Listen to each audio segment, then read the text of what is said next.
ఏంటో ఆరోగ్యానికి మంచివి అన్నవే వండడానికి కష్టంగానే ఉంటుంది, తినడానికి కష్టంగానే ఉంటుంది. ఇక ఈ ఆకుకూరలైతే శుభ్రం చేయడమే పెద్ద టాస్క్. తోటకూర చూసారా ఎలా వెడలిపోయిందో? నిన్న సాయంత్రమే తీసుకున్నానండి. ఇంక ఉదయం వండేస్తాను కదా అని ఫ్రిడ్జ్‌లో పెట్టలేదు. ఒక్క నైట్‌కే చూడండి ఎలా వెడలిపోయిందో. పోన్లెండి ఎండకి మనుషులమే వెడలిపోతున్నాము. ఇంకా ఆకుకూర ఎంతలేండి. దీన్ని ఒక అరగంట నీటిలో ఉంచామనుకోండి తిరిగి తాజాగా నవనవలాడుతూ వచ్చేస్తుందండి. అలా కూడా చేయొచ్చు కావలిస్తే. ఇంక నేనిప్పుడైతే కట్ చేసేస్తానులెండి. మా అమ్మగారు ఎలా కట్ చేస్తారంటే అండి తోటకూరని ముందు తోటకూర కట్ట విప్పేసుకున్న తర్వాత అండి గడ్డి లాంటిది అది ఉంటే తీసేస్తారు. తర్వాత ఏమో అండి కొంచెం చీడ పట్టిన ఆకులు, పురుగు గుడ్లున్న ఆకులు అలా ఉంటాయండి. అలాంటి ఆకులు ఏమన్నా ఉంటే ముందే తీసేస్తారండి. తర్వాత ఇలా వేర్లు కోసేసుకునండి చక్కగా అప్పుడు తరుగుతారండి. ఆ తరిగిన దాన్ని ఒక 3, 4 సార్లు బకెట్‌లో వేసేసి ఆ తరుగంతా అలా దేవి తీస్తారనమాటండి. అప్పుడు ఆకుకూరంతా తేలిపోతుంది గనకండి చక్కగా బానే వచ్చేస్తది. ఎంత తేవినప్పటికీ కూడానండి కాడల్లాంటివి ఒక 1, 2 గుప్పెళ్ళు మాత్రం ఉండిపోతాయండి బకెట్‌లో అడుగున ఉండిపోతాయండి. అవి ఇంక మనం ఎంత తేవినా కూడా రావు కష్టం. ఇంకా అవి ఇంకా పారబోసేస్తారులెండి. మా అత్తయ్య గారైతే అండి ఇంకా ఆ మాత్రం కూడా అలా వేస్ట్ చేయడం ఇష్టం లేక, ముందు ఆకు బాగోని ఆకేరేసిన తర్వాత అండి ఇలా వేర్లు కోసేసుకొని మామూలు తరిగేసి, మా అమ్మగారు చేసినట్టే అండి కడిగేసిన తర్వాత, ఇంక దేవి తీసిన తర్వాత అడుగున కొంచెం కాడలు ఉండిపోతాయన్నాను కదండీ! అవి వడపోత గిన్నెలోకి పోస్తారండి. కానీ నాకు ఆ పద్ధతిలో ఏమవుతుందంటే అండి ఎలా అయినా కొంచెం ఇసుక ఉండిపోయి, ఆ ఇసుక కూడా నీటితో పాటు అలాగ తోటకూరలోకి వచ్చినట్టుగా అనిపిస్తదండి. అంటే ఎంతో కాదు కానీ ఎలా అయినా మొత్తంగా అనిపిస్తుందండి. ఇక నేనేం చేస్తానంటే అండి, మా అమ్మగారి పద్ధతి కాదు, మా అత్తయ్య గారి పద్ధతి కాదు. ముందుగా తోటకూరనేమో అండి ఇలాగ వేళ్ళు కోసేసుకుంటానండి. అదే బాగోని ఆకంతా తీసేసుకున్న తర్వాత, ఇలా చక్కగా వేళ్ళైతే కట్ చేసేసుకుంటాను. చేసేసుకునండి. అప్పుడు దాన్ని 2, 3 బకెట్ల నీళ్ళల్లో శుభ్రంగా కడుగుతాననమాటండి. కడిగితే అప్పుడు చాలా నీట్‌గా వచ్చేస్తుంది కదండీ! ఇంకా మనకి కొంచెం మరి పొలాల్లో పండిస్తారు కదండీ! కొంచెం మట్టి అది ఎక్కువగా ఉంది అనుకున్నప్పుడు ఒక అరగంట అందులో పడేసి ఉంచేస్తే అండి ఇంకా శుభ్రంగా నీట్‌గా వచ్చేస్తది. అయితే నాకింక వంట లేట్ అయింది కనుకండి ఇంక నేను అయితే కడిగేస్తాను. అలా నీటిలో ఏమి ఉంచను. ఈ 2, 3 సార్లు ఇలా బకెట్ నీళ్ళల్లో శుభ్రంగా కడిగేసుకున్న తర్వాత అండి, మనం దాన్ని పట్టుకునండి ఇలాగా కొన్ని కొన్ని మొక్కలంతా కూడా ఇలా ఒంజి పట్టుకునండి చేత్తోను. అలా సన్నగా తరిగేసుకుంటే మనకి ఈజీగా ఉంటుందండి. అంటే ఆ తరిగిన తరుగు వడపోత గిన్నెలోకి తరుక్కుంటే అండి కొంచెం నీళ్ళది ఉన్నా కూడా వాడిపోతాయి. మనకి బావుంటుందనమాట. అంటే తోటకూర వేస్ట్ అవ్వకుండా ఉంటుంది. ప్లస్ నాకెందుకునో ఇది ఈజీగా అనిపిస్తదండి. ఎందుకంటే కట్ చేసిన తర్వాత తోటకూరని కడిగి నీళ్ళలో దేవి తీయడం అనేది కొంచెం కష్టం కింద ఉంటుందండి. ఇలా అయితే నాకు సులువుగా అనిపిస్తది. ఇది నా ఓన్ ప్రాసెస్ ఏమీ కాదులెండి. మా ఇంట్లోనూ అంటే జాబ్ రీత్యా వచ్చి మన ఊరికొచ్చిన వాళ్ళు ఒక 2 సంవత్సరాలు అద్దెకున్నారండి. వైజాగ్ నుండి వచ్చారు. అండ్ ఫుడ్ కార్పొరేషన్‌లో చేసేవారు. నాకంటే చిన్నమ్మాయేలెండి గౌతమ్ గారని. కానీ ఏముందండి మంచి పని ఎవరి నుంచి నేర్చుకున్నా తప్పులేదు గదా! ఇంగ ఆవిడైతే ఈ ప్రాసెస్‌లో చేసేవారు. ఇక అది నాకు నచ్చండి. నేను కూడా అప్పటినుంచి ఇంక అలాగే ఫాలో అవుతున్నాననమాటండి. ముందు వేళ్ళు కోసేసుకున్న తర్వాత అండి, అప్పుడు 2, 3 సార్లు కడుగుతానండి. కడిగి అప్పుడు వడపోత గిన్నెలోకి దాన్ని చక్కగా సన్నగా కట్ చేసుకుంటానండి. ఇంక మనకసలు అప్పుడు ఆకుకూర ఇంకేమి వేస్ట్ అవ్వడం అనేది అయితే మాత్రం అసలు ఉండదండి. ఫస్ట్ టైం కడిగిన నీరు చూసారండి ఎంత మురికిగా వచ్చాయో. ఎందుకంటే ఈ తోటకూరకి కాస్త నల్ల మట్టి అంటుకుని ఉందండి. అంటే పొలాల్లో పండించిన మట్టి అంటుకుని ఉందండి ఎక్కువ. అందువల్ల ఒకవేళ కాసేపు నానబెడితేనే కానీ వదలదేమో అనుకున్నాను కానీ లేదులెండి. ఫస్ట్ సారికి ఆ మట్టి అంతా కూడా శుభ్రంగా బాగానే వదిలేసింది. అయితే నీళ్ళు ఇంకా బాగా మురికిగా ఉన్నాయి కనుకండి బాగా ఫ్రెష్‌గా వచ్చే వరకు ఒక 2, 3 బకెట్ల నీళ్ళలో మళ్ళీ కడుక్కుంటే మనకి ఇంకా తోటకూర చాలా నీట్‌గా వచ్చేస్తుందండి. ఇంక ఇలా వదిలినట్టుంది నచ్చదు అనుకుంటే చెప్తున్నాను కదండీ! మనం తోటకూర తరగడానికి ఒక అరగంట ముందే నీటిలో పడేసి ఉంచామంటే నవనవలాడుతూ చక్కగా రీఫ్రెష్ అయిపోతుందండి. తోటకూరే కాదండోయ్! ఈ సమ్మర్‌లో మనం కూడా చక్కగా రీఫ్రెష్ అవ్వాలంటే తాగడానికి పనికొచ్చే మంచినీటిని ఒక గంగాళంలో తీసుకునండి. మనం కూడా నీటిలో కూర్చుని ఉండాలి అంటాననుకుంటున్నారేంటి? కాదండోయ్! ఆ గంగాళండ నీటిని ఫ్రిడ్జ్‌లో పెట్టుకోకుండా చక్కగా మట్టి కుండలో పోసుకునండి. సాయంత్రం వరకు ఆరారా తాగుతూ ఉన్నారంటే చక్కగా రిఫ్రెష్ అయిపోతాము. అంటే సమ్మర్లో వాటర్ ఎక్కువ తాగాలనండి. అర్థమైంది కదండి. ఇంకా మళ్ళీ గిన్నెలోకి తీసేసుకుంటానండి దీన్ని. ఇంక ఈ రెండవసారి కడిగిన తోటకూరను కూడాను ఇంకొకసారి కడుక్కుంటాను మళ్ళీను.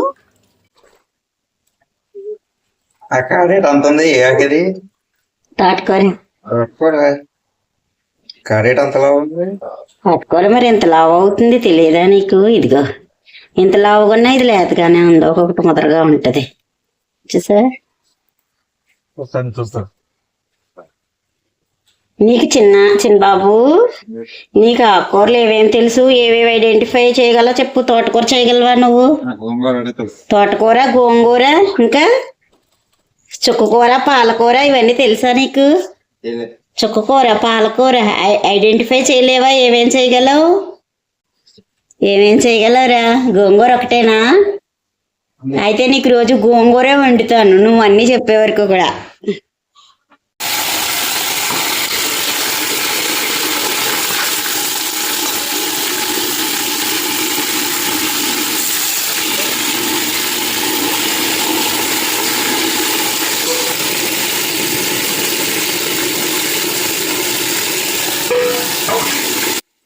చూడండి, ఒక్క కట్ట తోటకూర కడగడానికి 3 బకెట్ల నీళ్లు వాడవలసి వచ్చిందండి.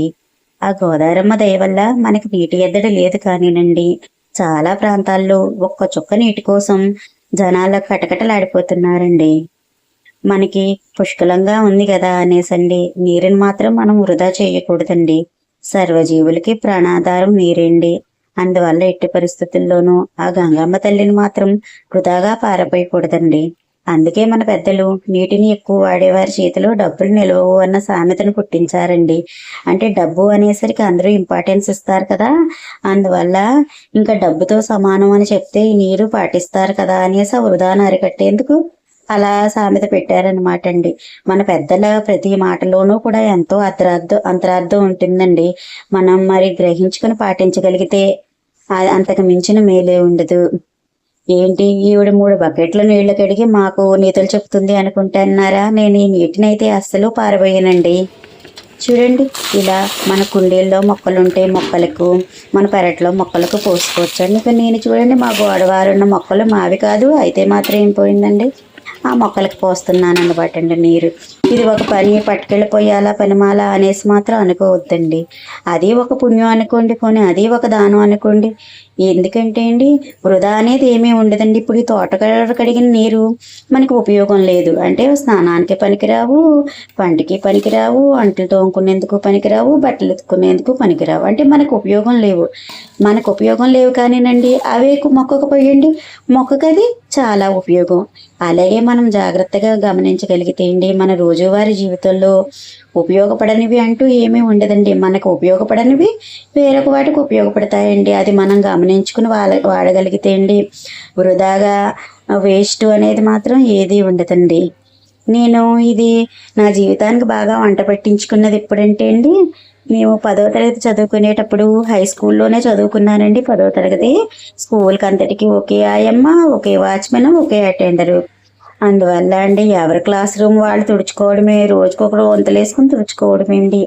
అలా నా వంతు వచ్చినప్పుడు నేను తుడిచే రోజు కాస్త 2 గుప్పెట్ల మట్టి చేటలోకి వచ్చిందనుకోండి, చీపురుతో తుడిచెత్తితే అది నేను డస్ట్బిన్లో పోయబోతుంటే అండి మాకు ఎన్ఎస్ చెప్పేవారండి, రామారావు గారు అని ఆ మాస్టారు అన్నారు, అమ్మ డస్ట్బిన్లో పొయ్యకు, నువ్వు అంగు బయట పట్టుకెళ్ళి ఆ మొక్క ఉంది కదా కుండీలో మొక్కకు పొయ్యి అని చెప్పారండి. అప్పుడు ఆయన చెప్పారనమాట అండి, అమ్మ ఈ సృష్టిలో వృధా అనేది ఏది ఉండదు, ఈ క్లాస్ రూమ్లో వచ్చిన మట్టి ఇది మనకి ఇక్కడ వేస్ట్, ఉపయోగం లేనిది, అదే నువ్వు ఆ మొక్కకు పోయి అక్కడ ఉపయోగం. అలాగా మనం ప్రతిదీ కూడా గమనించుకోగలిగితేమో మన ఉపయోగం లేనివి అనుకున్నవి ఎదుటి వాళ్ళకు ఉపయోగపడేవి అవుతాయి, మనం ఆ విధంగా ఉపయోగించుకోవాలి అని చెప్పారండి. అందువల్ల నేను అది బాగా మనసులో పెట్టుకున్నానండి. అందువల్ల సాధ్యమైనంత మట్టుకు నా చేతుల్లో ఉన్నవి ఏవైనా సరే అండి నాకు ఉపయోగం లేవి అనుకున్నవి ఎవరికైనా ఏ విధంగా ఎలా ఉపయోగపడించవచ్చు అన్నట్టుగానే నేను చూస్తానండి. చాలామంది చూడండి దేవాలయాలకి వెండి బంగారం ఆభరణాలు చేయిస్తూ ఉంటారు. కొంచెం మంది ఏమంటే పేదవాళ్ళకి ఆహారము, బట్టలు ఇవన్నీ కూడా దానం చేస్తూ ఉంటారు. అందరికీ అంత స్తోమత లేకపోవచ్చు అండి, వీలు కుదరకపోవచ్చు. కానీ ప్రతి సాధారణ జీవితం గడిపే మనిషి కూడానండి తనకి ఇంట్లో ఉన్న వాటిలోనేండి మనకు ఉపయోగం లేవు అనుకున్నవి ఎవరికైతే ఏ విధంగా ఉపయోగపడుతున్నాయో అలా మనం అందించగలిగితే అది కూడా దానమేనండి. పుణ్యం అనుకోండి పోనీ, ఎందుకంటే ఇప్పుడు ప్రతిదీ కూడానండి ఇది మంచిది, ఈ పని మంచిది అంటే ఎవరు పాటించేలా లేరండి. పుణ్యానికి ఎక్కువ ఇస్తున్నారు. చేసే పూజల్లో కూడానండి దైవ దర్శనం చేసుకో మనసు ప్రశాంతంగా ఉంటుంది, పూజ చేసుకో మనసు ప్రశాంతంగా ఉంటుందంటే ఎవరు పాటించరండి. పుణ్యం వస్తుంది అంటే పాటిస్తారండి. అందువల్ల ఈ చిన్న చిన్న పనులు కూడా పోనీ పుణ్యమే అనుకోండి, ఏం పోయిందండి. ఇప్పుడు 3 బకెట్లు నీళ్లు కడిగాము, అదే డ్రైనేజీలో పోసేస్తే వృధా అండి. ఎండాకాలం ఆ మొక్క చూడండి ఎండకు అల్లాడబడుతుంది, దానికి కొన్ని పోసాము, అది ఎంతో హాయిగా హమ్మయ్య అని దాన్ని వేర్లు పీల్చుకుంటాయి కదండి. పోనీ అదే ఒక పుణ్యం అనుకోవచ్చండి. రాత్రి కాస్త గుప్పుడు అన్నం మిగిలింది, అది మీరు ఏ డస్ట్బిన్లో పడేశారనుకోండి, వృధాయే కదండి. పోనీ దాన్ని 4 ముద్దల కింద చుట్టి మీ గోడ మీద పెట్టండి, ఉదయం ఒక కాకొచ్చి తింటుందండి, అది పుణ్యమే అండి. లేదా కాస్త పెరుగు కలిపి గుమ్మంలో ఒక కవర్ మీద పడేయండి, కుక్క వచ్చి తింటుందండి, అది పుణ్యమే అండి. అలాగా మనం దానాలు చేయడము అంటే పెద్ద పెద్దగా ఏమీ అవసరం లేదు, మంచిదేండి. స్తోమతండి ఉపయోగం ఇంట్రెస్ట్ ఉండి చేయగలిగితే మంచిదేండి. కానీ మనం చేయలేకపోయామని కూడా అనుకోవద్దండి. మన రోజువారీ జీవితంలో కూడా అండి మనం ఉపయోగించే ఎన్నో వాటినండి ఇలా ఎవరికైతే అవసరమో ఆ విధంగా ఉపయోగించగలిగితే అది కూడా ఒక దానమే అండి, అది కూడా ఒక పుణ్యమే అండి. ఇంకా నీటిని మాత్రం అసలు ఎవరు వృధా చేయొద్దండి. ఇక తోటకూర కడగడం చూసారు, తరగడం చూసారు. నేను వేపే ప్రాసెస్ కూడా చెప్పేస్తానండి. కడాయిలో ఆయిల్ హీట్ అయిన తర్వాత ఉన్న తోటకూరకి మీకు వాటికి సరిపడా ఎండుమిరపకాయలని చిన్న ముక్కలుగా తుంచుకోండి. కాస్త కరివేపాకు, కాస్త జీలకర్ర, అలాగే కొన్ని వెల్లుల్లి రేఖలు చక్కగా పొట్టు వలిచి వేసుకోండి. ఆ పోపు వేగిన తర్వాత తోటకూర వేసండి. సన్న సెగపై మూత పెట్టి మధ్య మధ్యలో కలుపుతూ బాగా మగ్గించండి. ఒక 5-10 నిమిషాలకి ఇలా మనం తోటకూర కాడ ఒకటి తీసుకునండి, ఇలా మెదిపి చూస్తే మెత్తగా మెదిగిపోతుందండి. అప్పుడు మూత తీసేసండి, కాస్త పసుపు ఉప్పు వేసండి. ఆ చిన్న మంట మీద మూత పెట్టకుండా దగ్గర పడే వరకు బాగా వేయించాలండి. ఒక 5-10 నిమిషాలకి తోటకూర బాగా వేగిపోయండి. అందులో ఆయిల్ కాస్త పైకి వస్తుంది, బాగుంటుందండి. ఇది బాగా డ్రైగా కాకుండా అండి కాస్త ముద్దలా ఉండండి, అన్నంలో కలుపుకుందుకు కూడా చాలా బాగుంటుంది. Thank you.